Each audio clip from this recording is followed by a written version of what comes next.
So I'm not a big believer in ghosts, but I have had two experiences that have kind of shifted my perspective, I guess you could say. One of them was when I lived in Bellingham, WA. My wife and I moved into a house at the end of Virginia Street back in 2016.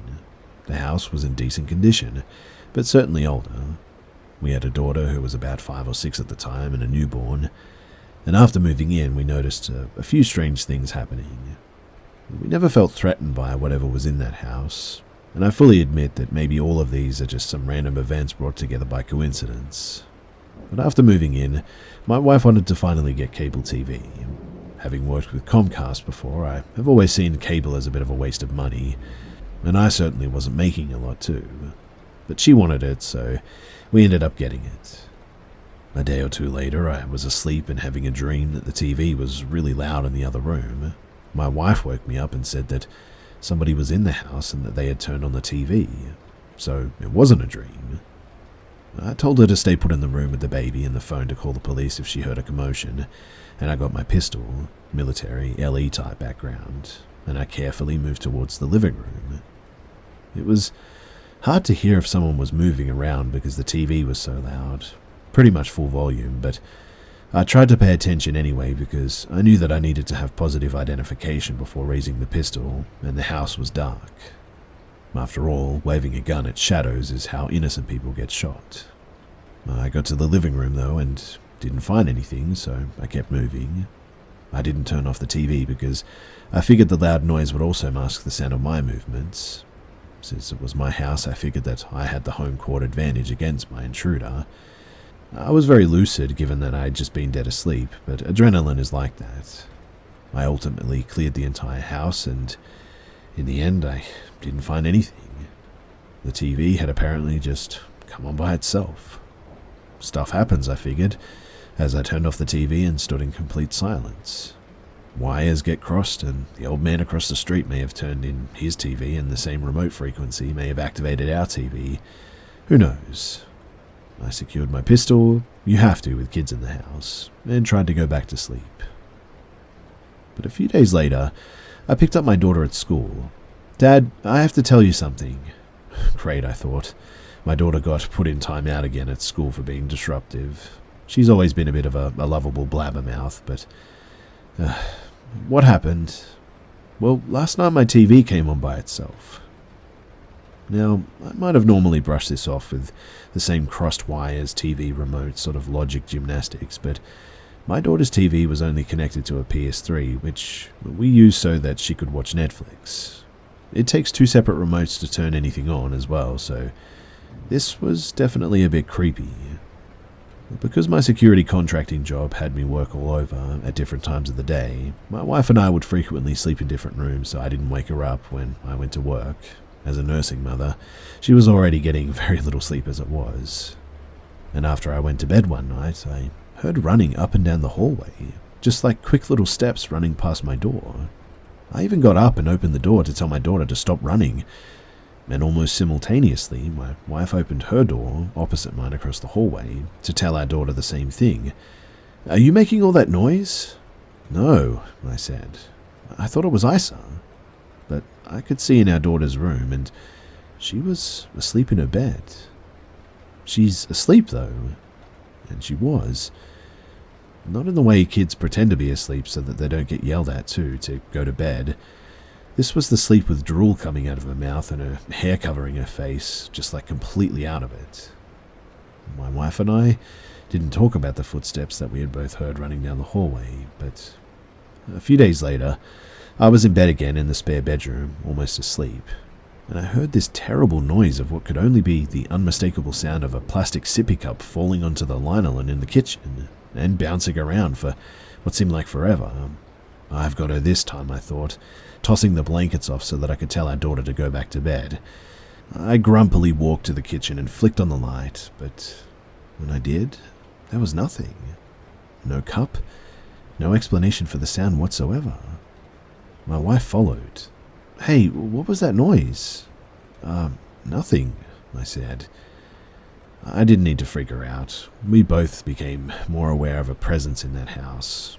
Not evil, I don't think, but Just annoying, like they were starting to let us know our time as their house guests had come to an end and it was time to leave sort of vibe.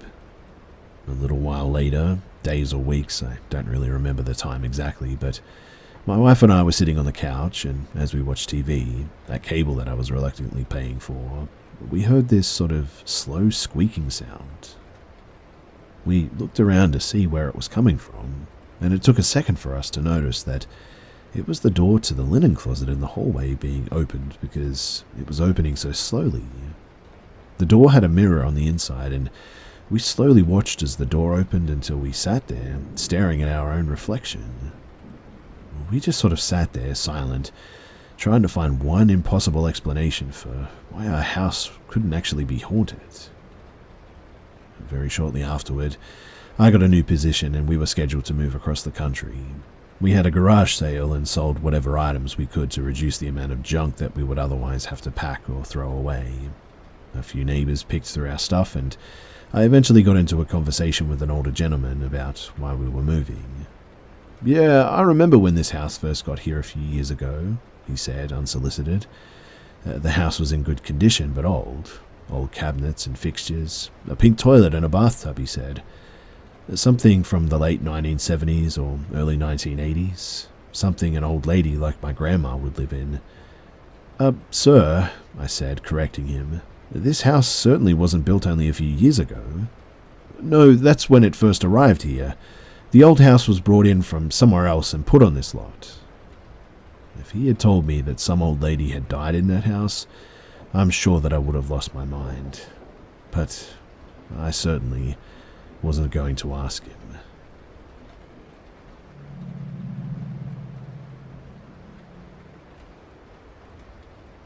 So for context, I lived on a ranch in rural South Texas. My house was built in a sort of square shape with 2 living rooms, and all of the bedrooms and hallways connect via bathrooms, so you could walk around the whole house without hitting a dead end. And as a kid, I would sleep in my parents' room, which connected to the back living room or game room. My parents' bed faces the door leading out said room, and one night during a bad thunderstorm, the power went out, and I couldn't sleep, and eventually a flashlight beam appeared on the wall straight across from the doorway, and out of shock, I sort of sat up and stared at it for what I felt like was an eternity.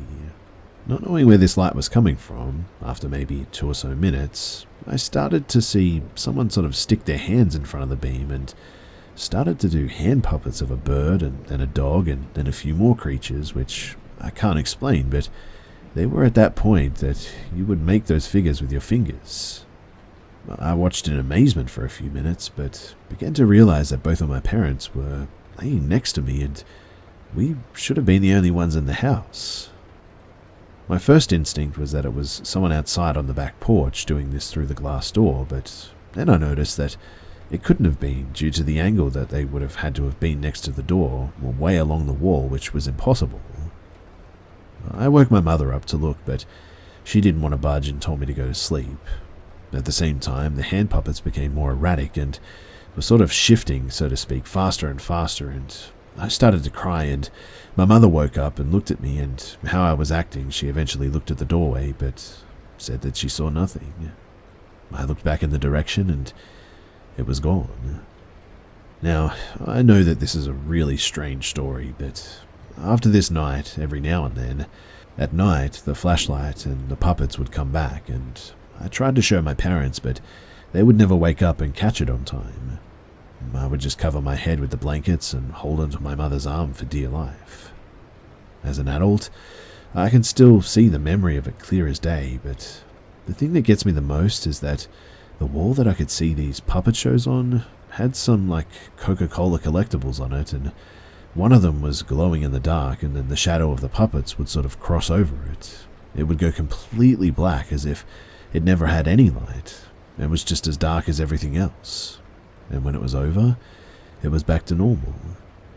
There have been plenty more things that have happened on my parents' ranch, and if anyone's interested, I would be willing to tell more of those stories, but this one has always stuck out to me because it was just so weird.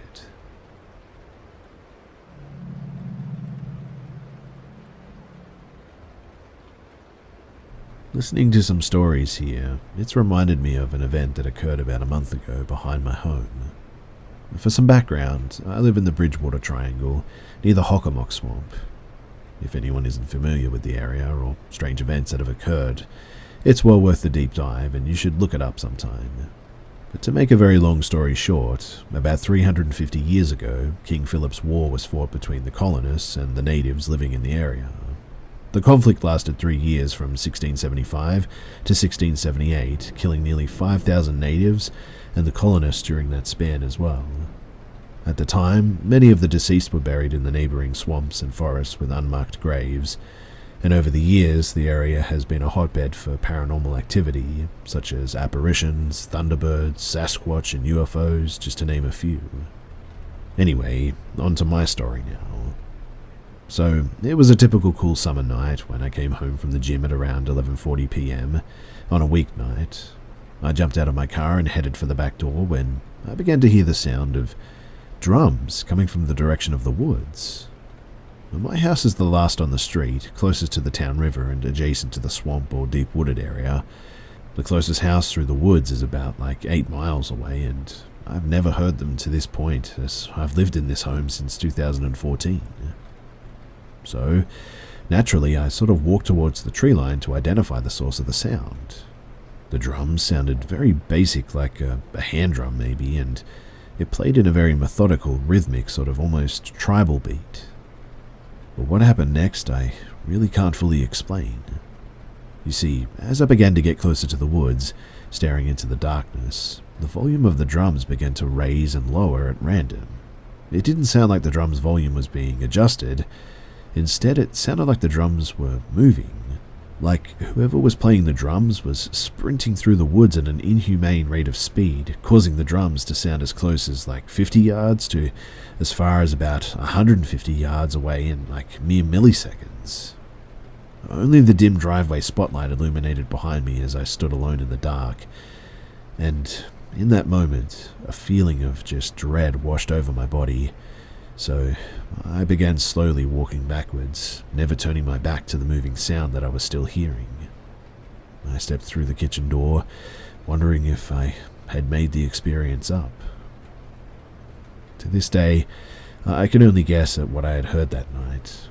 The rational explanations don't seem to add up, but I've always been fascinated in the paranormal and had not experienced anything definitive, I guess you could say, until I moved to this area.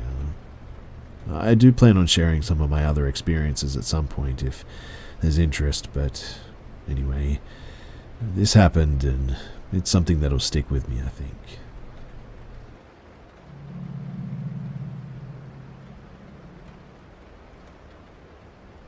I've only ever spoken to a few close friends about this experience.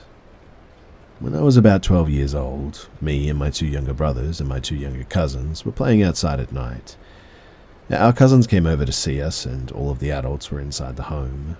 We lived in a small trailer park in Texas at the time, and it was built either on top of or near indigenous land.